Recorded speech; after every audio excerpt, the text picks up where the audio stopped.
गांव में कई महीनों से बारिश नहीं हुई थी। खेत बंजर हो गए थे और लोग रोज रोज पानी की तलाश में भटक रहे थे। ऐसे हालात देखकर मोहन नाम का युवक सोचने लगा। अब यहाँ रुकना मुश्किल है। बेहतर होगा कहीं और जाकर काम ढूंढूं। वह पड़ोस के गोपालपुर गांव पहुंचा। वहां उसका कोई ठिकाना नहीं था और जेब में भी कुछ खास पैसा नहीं था। चलते चलते वह एक अमीर किसान सेठ जी के दरवाजे पर पहुंचा।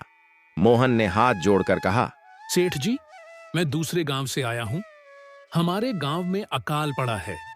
अगर आपके पास कोई काम हो तो मुझे रख लीजिए।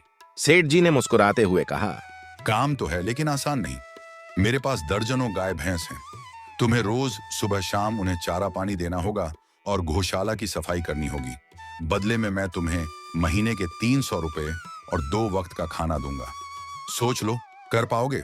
मोहन ने थोड़ी देर सोचा, फिर बोला, सेठ जी, मुश्किल जरूर है, पर मैं मेहनत करने से नहीं डरता।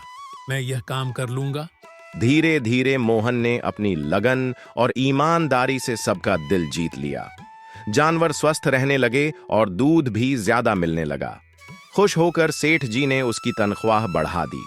कुछ सालों की मेहनत से मोहन ने थोड़ा पैसा जोड़ लिया और अपने लिए एक छोटी सी झोपड़ी बना ली। पर गांव में चोरी की घटनाएं बढ़ने लगीं। उसे चिंता होने लगी कि कहीं उसकी जमा पूंजी चोरी न हो जाए। तभी सेठ जी ने सलाह दी, अगर तुम्हें डर है तो गांव के जमींदार के पास पैसे रख दो।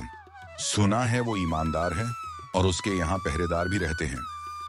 मोहन सीधा जमींदार के पास गया और बोला, जमींदार जी, ये मेरे कुछ रुपए हैं। आप इन्हें संभाल कर रख लीजिए। मीठी बातें की और पैसे ले लिए। लेकिन सालों बाद जब मोहन अपने पैसे लेने गया तो जमींदार मुकर गया। उसने कहा, कौन से पैसे? मेरे पास तो कोई सबूत ही नहीं है। मोहन गिड़गिड़ाता रहा, लेकिन जमींदार ने अपने आदमियों से उसकी पिटाई करवा दी। मोहन टूटा दिल लेकर घर लौट आया। जब सेठ जी को सच्चाई पता चली तो उन्हें बहुत अफसोस हुआ। उन्होंने भूषण को समझाया, सच्चाई और मेहनत कभी बेकार नहीं जाती। एक चाल हम भी चलते हैं जिससे जमींदार को मजबूर होना पड़ेगा।